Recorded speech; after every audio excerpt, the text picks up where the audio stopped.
boundaries is like learning a skill. The first couple of times that you have to do it is difficult, and you will make mistakes because it's new. The important thing is for you to always be kind and joyful when you have to tell somebody no. But their expectation of you can't be more important than what you want for yourself. Hey there, and welcome to Work is Third, the podcast that is all about indulging in rest, setting boundaries, finding joy, and putting yourself first. I'm Dawn Hunter, your host, and I am so excited you're here. Today's conversation is with Veatrice Farrell, a strong advocate for digital inclusion and strengthening nonprofits, and she is also a dear friend. We talk about everything from history, identity, race, and religion to joy, resilience, and finding levity in the hardest moments. Veatrice shares her journey as a 2-time cancer survivor, what it means to hold joy as an act of resistance, and the lessons that she's learned about boundaries, community, and staying grounded. It is a conversation that will make you think, laugh, and maybe even see life a little differently. If you want to skip around, I've added section markers in addition to the regular chapter markers, but honestly, you're going to want to stick around for the whole thing. Let's dive in. Hello, Veatrice, and welcome to the show. Hello, Dawn. Thank you for the invitation. I am happy to be here again. I'm happy that you're here again as well, because we tried this and technology be technology-ing, if that can be a phrase, and it didn't work out. So here we are again. I'm excited to be here, and what this means is the universe wanted me to do it again. The universe did want us to do it again. I agree with you on that. Okay. So to start us off, I'm going to ask you for a word that describes how you're doing today. I am joyful. Okay. I love that word. Tell me more. Why are you feeling joyful? A long time ago, I went to a church with my then family, and the pastor talked about joy. He said, you don't wish for happiness, wish for joy. Because if you're joyful, that means your inner being doesn't change, even if the circumstances do. So he made a comparison, like he said, you're arguing with your spouse and somebody calls and you answer the phone, you say, hello. So like your anger doesn't translate to the person on the phone. So he said, if you are joyful, then outer circumstances won't bother you. Before the show started, I talked to Dawn about how there was an accident and I had to drive at least 30 minutes out of my way. I was meeting someone for lunch, which meant we left almost an hour late. And when I was coming into the building from the parking garage, I stepped on a pebble, and I didn't quite kiss the pavement, but there were people around. I think my body said, okay, just pop up like you meant to bend down and tie your shoes. So, play it off. Like nobody's business. And so I walked in and I told myself I have on a long skirt, so no one will see the asphalt burns on the bottom part of my leg. And the dress is flowy, so the blood is just running on my leg. Was there a lot of blood?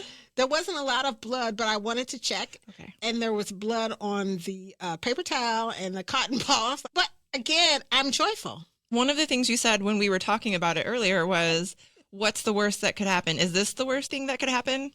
No, but I guess my point I was trying to make, if this is the worst thing that can happen, I'm joyful. If my day was supposed to be disrupted by a police car saying, no, don't go forward, because I could have been, you think about it. Oh, thank you, Jesus, because I could have been on the other side and stuck. So thank you, Jesus. So when I fell, I don't know if somebody was coming by and they threw a rock that missed my head because I was kissing the pavement. So I try and in every situation think, whew, thank you, Jesus, because I don't know what could have been worse. Okay, I definitely, when you said that, was not going there with it. I was just thinking there are worse things that can happen than being stuck 40 minutes in traffic, but also thinking that if something happens to you that really just isn't great, could have been worse, what is the worst thing that you're missing? Right. I don't talk about this often, but sometimes I do. I am a 2-time cancer survivor. Everything is relative. So that has been an underlying part of my personality. For a long time, it was buried. Now it's more to the surface, which I'm one of those people who always look happy. And sometimes I think true. I think sometimes people confuse kindness with weakness. But I remind myself all these things that we tell ourselves. When I was active in the church that my children went to, they had shirts that said on the back, preach the gospel at all times, when necessary, use words, St. Francis of Assisi. So I try and live my life in a way that someone can look at me and say, I wonder about her. I wonder what philosophy she follows. There are people who we're having disagreements with, and they're nasty, which, I'm so glad that you're nasty, because then I get to be better. You get to be better. Yeah. What is the phrase? More like when they go low, we go high. Right. But and when I've realized in some instances, individuals want to bait you because then they can rationalize their behavior. So you said all these not nice things about me, and I'm not going to respond in kind. I'm going to be even keeled. I would like to come back to both talking about your cancer experience and about conflict, how we manage conflict. But what I also want to go back to is that before we started this recording, I spilled this coffee everywhere. I was really excited to get, this is a lavender oat milk latte. I was very excited because I went the other day to get one and they gave me the wrong drink and I didn't have time to go back through the drive-thru and correct it. Although it ended up being a blessing because it was tasty what they gave me. But it wasn't what you wanted. It wasn't what I wanted. So I got what I wanted and then proceeded to spill it over this entire table that we're sitting at right now. And I was feeling, so I asked you for a word and I was feeling a little exasperated. Now I feel more calm because you are so joyful that I can laugh it off. And I'm like, well, there goes my coffee. I mean, it was one of those things I think that tests our character, because the first thing I did was jump up and run and go get napkins. Now, when we say character, I did sort of accidentally take the whole container that has the paper towels and bring it in here, thinking they'll be okay. Because I'm sure that they do not want coffee on the table, and it didn't hit any of the equipment. No. So speaking of, it could have been worse. It did not get on the equipment, no, not the computer, not the roadcaster, none of it. But we don't say negative words. Yeah. It could have been worse. I'm so happy it didn't. I'm so happy this was my situation. Yep. Because if we think about how we want to always frame our situation and us personally, what I found is that I try my best to use positive words. Not like I'm overeating because I have stress. It's like, I'm really enjoying these cookies and this ice cream. Okay, but wait. And these brownies. But we're going to dive into this one. Because is there a line where it becomes justifying a behavior that's harmful to you? Maybe you don't do it, but there probably are people who do talk themselves up that way. They're like, you know what? I'm going to enjoy this cookie.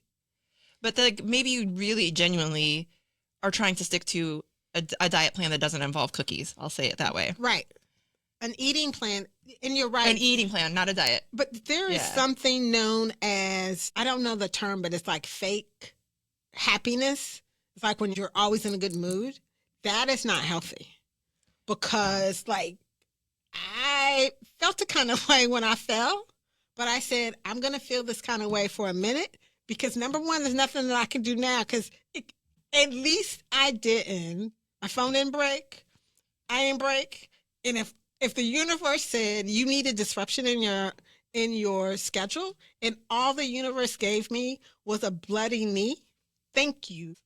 That's all I got. The universe said we need to disrupt things, and all that happened was that the coffee got on the table, not the equipment, and I got a dirty look from one of our co-inhabitants here because they were unhappy about the noise my shoes were making.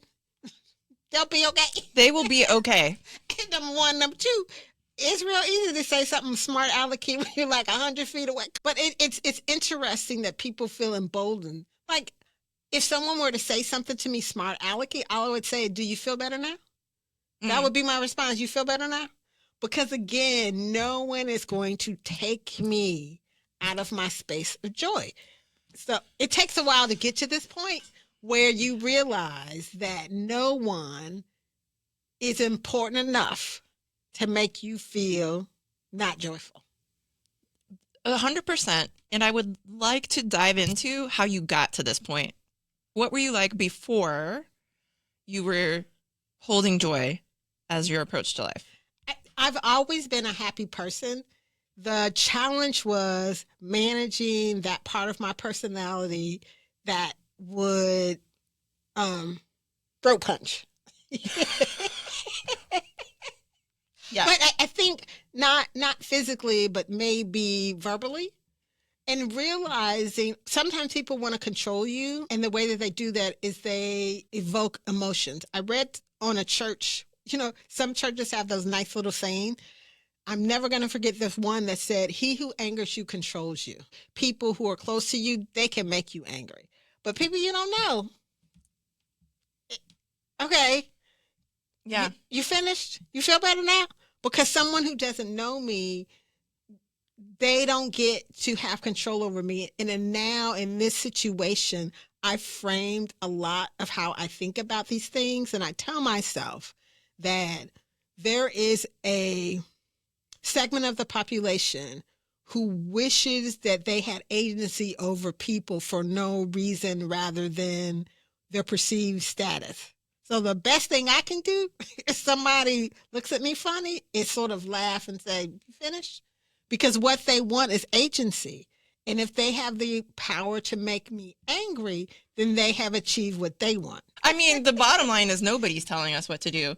Like, if we are at a point where we truly hold joy and embrace who we are as a human being, nobody can take that power away from us. Yes.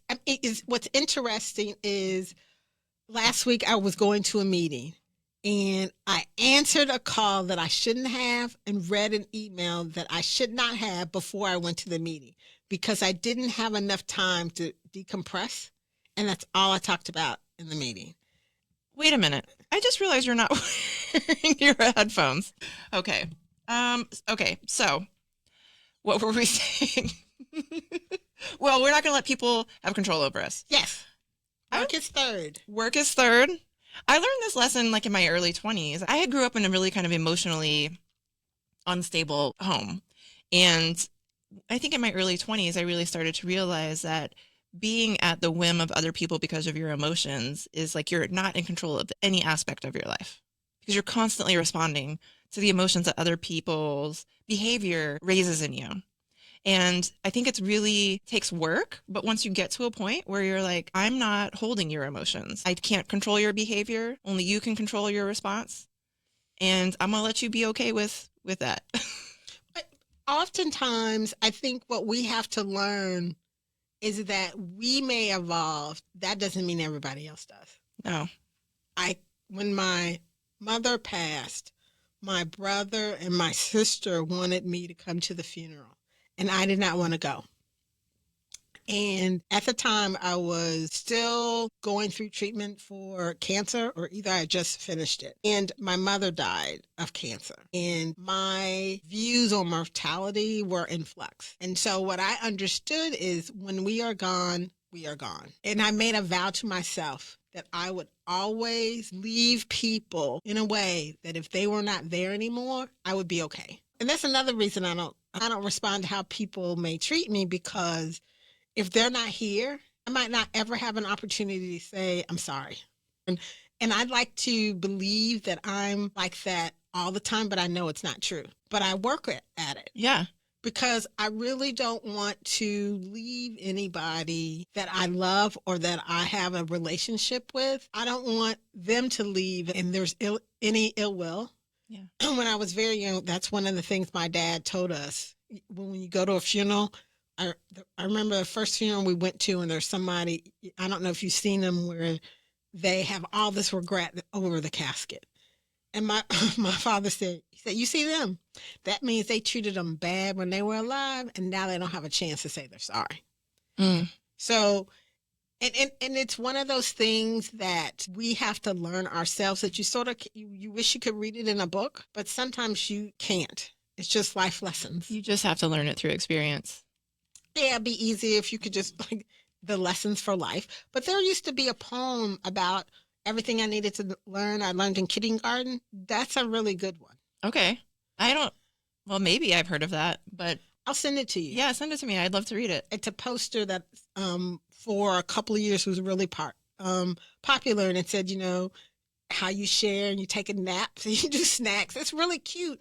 But at the core of it, sometimes we make things way more complicated than they need to be. I mean, I'm thinking like, is that a lesson for this moment that we're in the U.S. in particular? Can we share? Can we be kind to each other? Can we take naps when we need them? Okay, so no. Oh.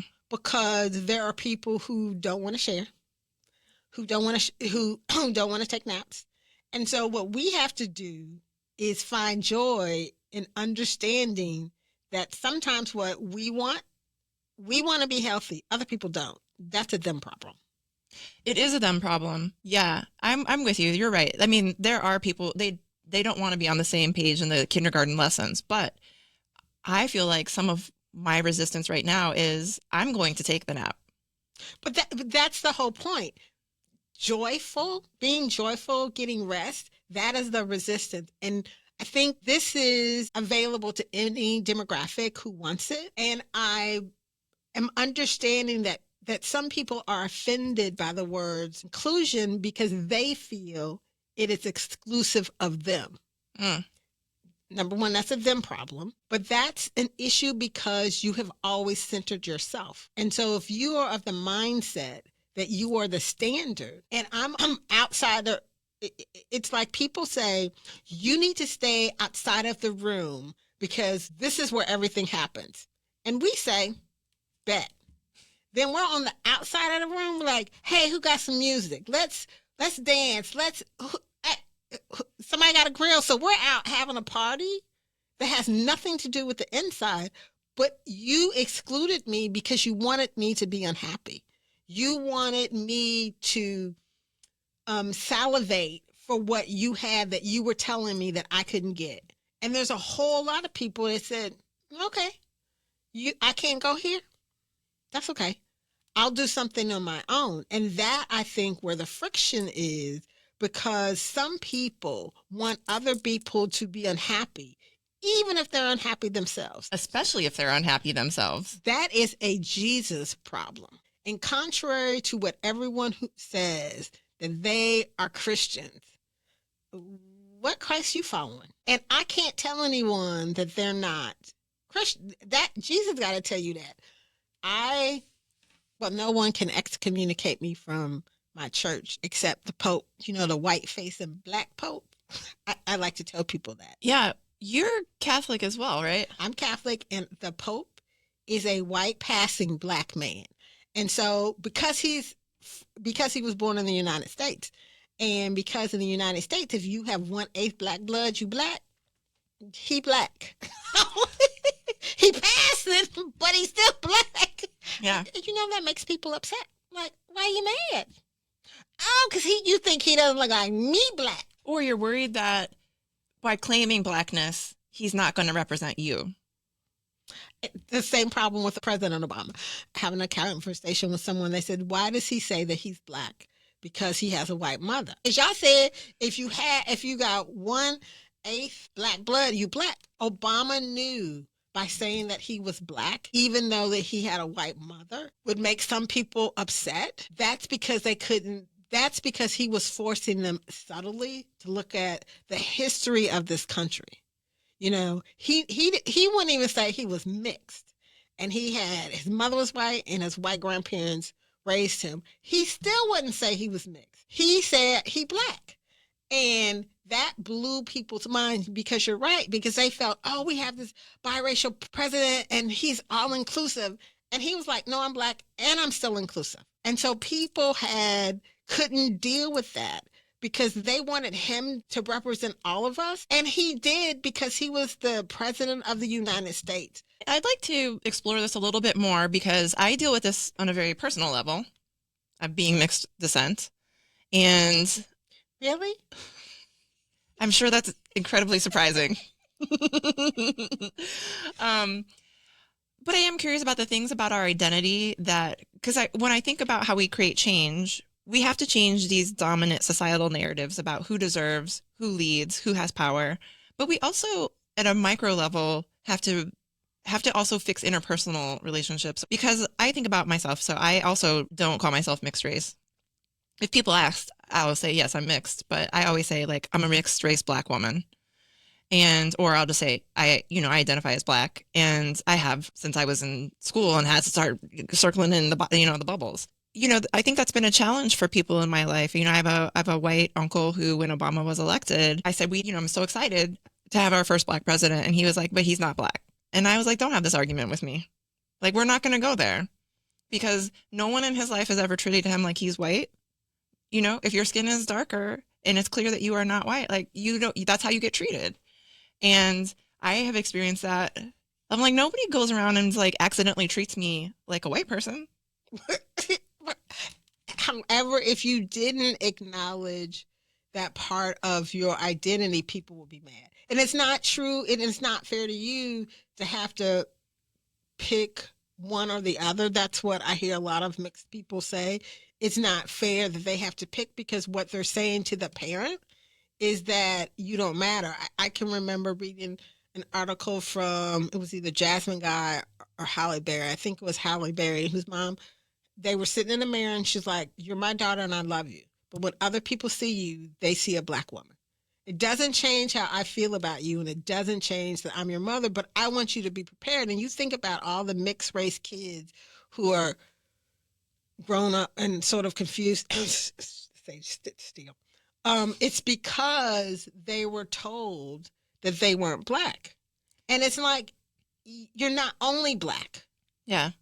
However, the world will see you as that. And you don't have to do anything else but be yourself. But you best be prepared when people check you for saying that you're white. You can say you have a white mother.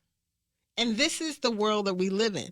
And I get frustrated when people say, well, if we wouldn't talk about it, it wouldn't go away. The reason that we are having the type of aggressive enforcement of immigration is because people in power finally paid attention to the census. In 2040, it was estimated that we would no longer have a majority race in the United States. And a lot of people are uncomfortable because immigrants typically have more children than native, than three-generation people. And I don't know what to tell them. But if we act like and we continue to believe that this is the land of the free and the home of the brave, if I'm an American citizen, then it shouldn't matter what I look like. And other people don't get to tell me what patriotism looks like for me.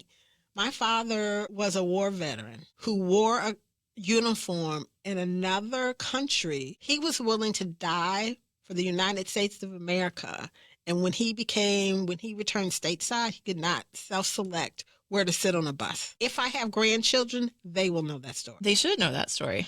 I sort of chuckle with people every now and again. I have to remind people, because that's like in this new arena, I have to remind people that my identity is the direct descendant of the U.S. enslaved. So I don't say I'm Black. But if people are talking crazy, I have worked on the refrain that my view is guided by who I am. I am a direct descendant of the U.S. enslaved from a people who had an oral history. That's a good way to shut down a conversation. Listen, okay, no. But what we're going to do is tie it back into work is third. Because often when I tell people about the podcast, they're like, well, what's first and second? And I think what I'm hearing you say in this conversation so far is that identity is something that comes before work, that comes before other things for you. No, it doesn't. I mean, okay. That's not the first thing. My identity only comes up when people want to challenge it. Okay. So my first is mental health wellness. That's first. Okay. Second is mental health wellness. Also good. Is it also third? No, I mean, third is family and friends. And then fraternal and academic institutions. I love FAMU. Okay. Oh, right. So like your network, your community. Yes. And however work weaves through that, because I don't think that I work. I do things that bring me joy. That has actually come up quite a bit on this show, is the difference between like work and work, right? Or jobs. So what is your purpose versus what is the thing that pays your bills? They're the same thing. For some people, like for you, I think they're the same thing, but for a lot of people, they're not. And that's okay. I'm eligible for Social Security in 3 months. So What? 62. Now you got to work till you're 67. These people. Now we have to work until we're 67 to get your full benefits. And you know what? I'm getting every penny. But it took me a long time to get to this point. What was that journey like for you? It went by in a blur because I was sick for maybe a period from start to finish with both cancers. I was sick for a total of maybe 10 years. Okay, that's a long time. Yeah. So I had breast cancer, and then I got better, like a year or two. And then I found out I had ovarian cancer, and I had to get a hysterectomy. So that changes your life. It does. And through it all, though, I am a very blessed person. And I know this. I am incredibly blessed. Like, so when I sort of fell, I was like, oh, this it? I'm happy. I'll take it. My glasses didn't break. I mean, I know what could have happened, right? My face could have hit the pavement and broken my teeth. My glasses could have broken. My phone could have broken. A car was backing out and could have hit me. There are all these things. It's like, oh, this is all that happened. I'm glad you went back there, because I personally really struggled after my diagnosis for breast cancer, and probably still do. I mean, let's be real. Survivorship is its own beast, but I had a really hard time. Like, you talked about mortality, and it just reframed your relationship or your thoughts about mortality for me as well. But then I do feel like it took me a while to get to that point where I understood when people said you see life differently. Because for the first couple of years, all I was like, I just don't want to die, right? Like, and I was very much in the negative on that. I wasn't thinking like, I'm alive, I got another day. I was like, this sucks, and I'm depressed, and everything feels terrible. Those are valid feelings. And I believe that every emotion that we have is valid. We need to lean into it. And I have a significant number of people in my family who have cancer.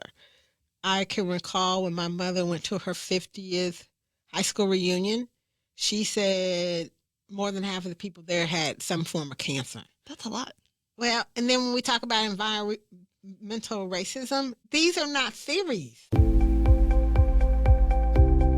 I think it was James Baldwin made a quote about, if you really think about how bad our people were treated, you would be in a rage all the time. I don't want to be mad. I don't want to give people any more than what they've taken from me. And I believe that people who fought for us to get to this point, they don't want us to be mad either. They want us to we're going to be out there. Oh, we can't come in? Okay, so we're going to have a party in the street. Yeah. So the resistance that we have is joy. And it's a difficult concept to communicate to people who don't have an understanding of our histories. Okay, for you personally, what is that resistance? What is the joyful resistance looking like? Exactly how I'm doing now, right? I'm coming to work.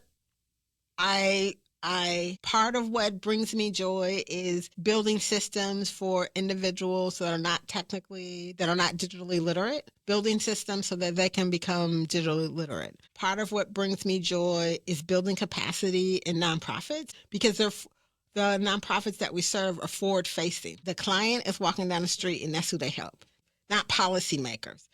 Being engaged in policy is important. There is a significant amount of people who want to do the work, And part of the way that we can do systemic change is that if we can stabilize the people who are doing work, then they will be in a position where they can make policy. So that's like my undercover. Okay. I like it. Because people who are closest to the problem can fix it. Yes. So, when we rescheduled, I was like, oh, let's do it again at 4:00 on a Friday. Because that's not like, oh my God, I have to go home because it's a weekend. It's like, I want to be relaxed and not have another meeting to go to. Thank you. Yes, that is a thing that brings me joy, is when I can do these things like this that are joyful and light and not feel like, oh, gotta rush, I gotta go somewhere, or I got this other appointment coming up. Or that is something I think that for me personally robs me of my joy a lot, is that I will have things on my calendar and I'm like, oh, can't enjoy this because now I gotta go get ready for this. Well, and one lesson I learned is that I can't do as much as I want to do because I will not be effective. That's a good reason to do less. And sometimes less is, do we have to go to a meeting? Can we do this over the phone? How much time am I going to give someone? And that is a learning process. Because when I meet people for the first time, for example, I met someone who wanted to start a 501c3. So I will pour into them now because in my mind, I know it's short term. Because once they get the paperwork finished, I'm like, see you later, bye. And I found that is the best way for me to balance my need to be supportive. But as a 2-time cancer survivor, in the back of my mind, I never wanted to get too engaged in something that I couldn't walk away from because of the possibility that I could get sick. Is that something you still hold? Yes. That's a hard thing to hold. Yes. Yeah. Balanced by my joy.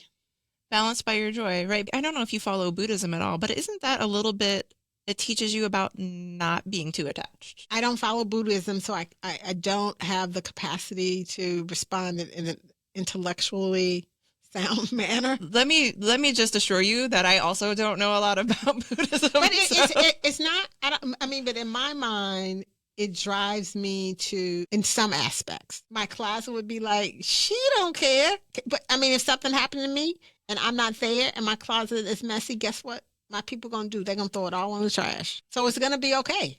They're not going to keep anything. Right. It's like there's 3 pictures that they would keep. They have all the pictures and stuff, but 3 pictures that are sort of like around that they would keep. There's a picture of my father and mother, and both their parents. My mother's father wasn't alive. So it's my father, his mother and father, my mother, her mother, and my older brother who's in a bassinet.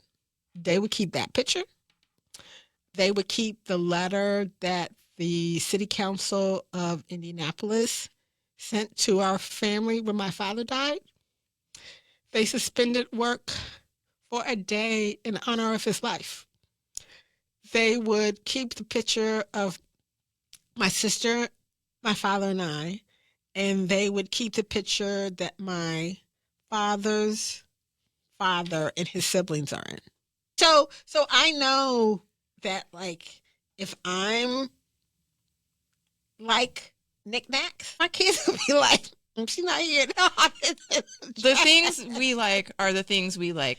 That's Right. it, right? They're not other people's things. Right, but so that's how come even if I like the dresses that I used to wear when I was a size 8, they're going to be like, okay, we're going to give them all away. So I'm not really worried about home, but I'm trying to do a better job about work. Okay. So that it would not be difficult for someone to take my place if I wasn't here. And I jokingly tell people, okay, so when I hit the lotto, you got to be prepared, because the lotto could be money, or the lotto could be I get to go to heaven, because that's what I'm working toward. Yeah. And I sort of joke with people in my brain. I was like, they are not sending me to hell. But part of it is like getting the discipline that you don't allow yourself to do things that you have to say you're sorry for. I want to say, though, when my grandfather passed, I remember there being a lot of discussion among his children. He had 8 children. They were all alive at that point. Who was going to get what, right?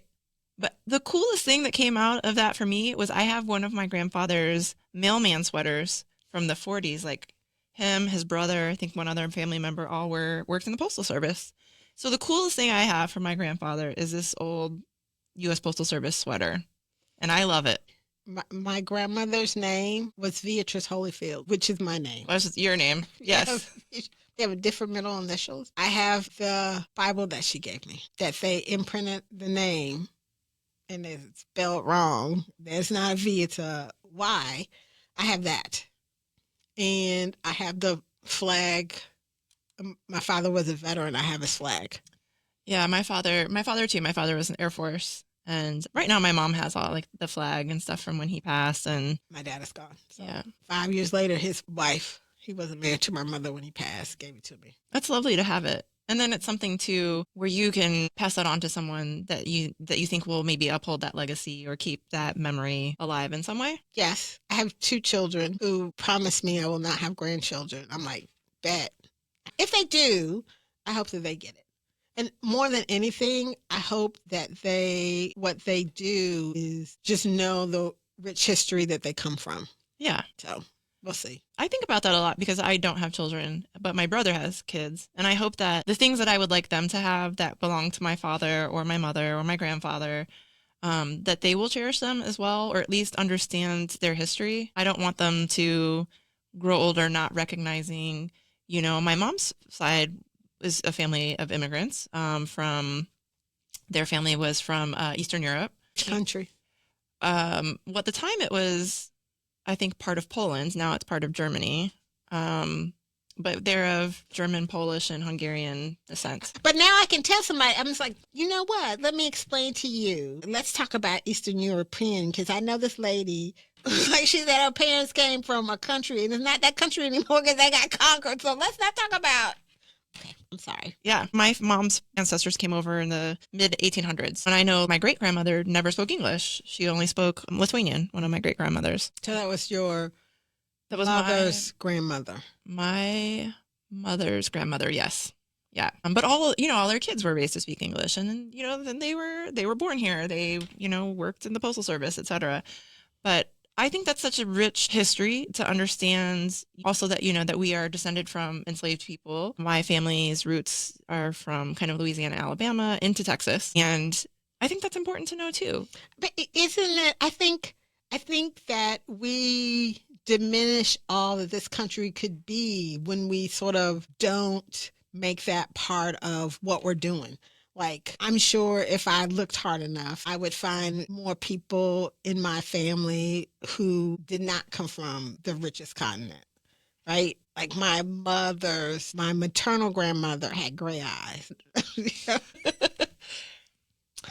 Do you know what I mean? Yes. But I'm just excited to be like a direct descendant of the U.S. slaves. Like I cling more to my father's family because they're more structured.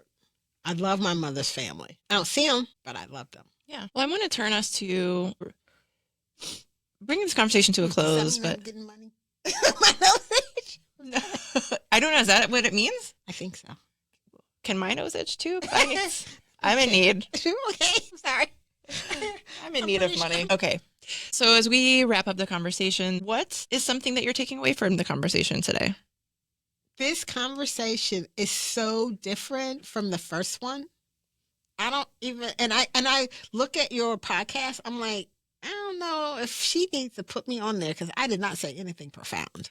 You did. You don't think you did? Mm-mm. I'll be interested in the edits. This is going to be fun to edit. But like when you were talking about hitting the pebble, right? And just thinking about that as a blessing in a way. If that is what happened to you, like, great. Thank you. Thank you, Jesus. Thank you. Right? I think that is profound because it's a way to reframe the things that happen to us that are challenging. Yeah. Well, I mean, I think that sometimes maybe I should not compare myself to your other guests who were talking about their careers. And here I am. I'm just talking about me. No, but everybody has talked, though, about them, right? And their experience and the things that, the same as you, shape the way that they engage with the world right now. And then you said a lot of the things that you said the first time that we recorded. Okay. Yeah. And so for me, I think of it as, I hope people hear this conversation with you and think about the historical context behind our behavior, and to think about how we can reframe how we engage with people, and to think about, even though you have to learn from experience, I would say, I hope people can come to this joyful way of approaching life without having to have a cancer diagnosis or a family member who passes. But people passing is a way of life. I mean, that's the circle of life. And I think if you were to ask me, what do I want people to know when they leave, I would hope that they would know more about me, and that I just absolutely love people, period. And again, like, when you grew up, don't start now, won't be none. Okay, so we gonna do this. I'm gonna win. Let me just give you a heads up. You can come catch these hands. Ancestral. When I was growing up, there was a television show called, she was a superhero, and, she would call on her ancestors. She'd turn around and say, "Oh, mighty Isis." Which show is this? I don't remember, but I'm going to find it. Okay. But that was like, when she needed to power up, she would turn around and say, "Oh, mighty Isis." And so the goddess would come, and that would... This isn't like Xena Warrior Princess. No, I'll find it. Okay. But it's like she would call on her ancestor, who was Isis, who would take over her body and fight. That's how when you say, now when you say you get ready to catch these hands, it's like, okay, so people... Dawn got ancestors from Eastern European and Louisiana. So I guarantee you, I am never crossing you. You calling all them ancestors. I don't want to fight nobody whose country's not there no more. Because we feel strongly. Oh, yep. See? Yeah. So, yeah, don't get it twisted. Okay. All right. Thank you so much. Thank you. I'm so glad that we were able to do this again. And despite the chaos in our days, that we had a joyful conversation. Yes. But that, I think, would change the topic of it. Yeah. I'm glad that we had an opportunity to talk. Now I'm going to go put a Band-Aid on my bleeding. I'm going to finish my 1/3 a cup of coffee. Put it over there. I could have. Yeah. All right. Thank you. Thank you. Thank you for joining me for this incredibly joyful, honest, and candid conversation with Veatrice Farrell. If this episode sparked something for you, I would love for you to share it with a friend, subscribe to the show, and leave us a rating or a review. Until next time, keep finding joy, even in the hard moments, and remember, work is third.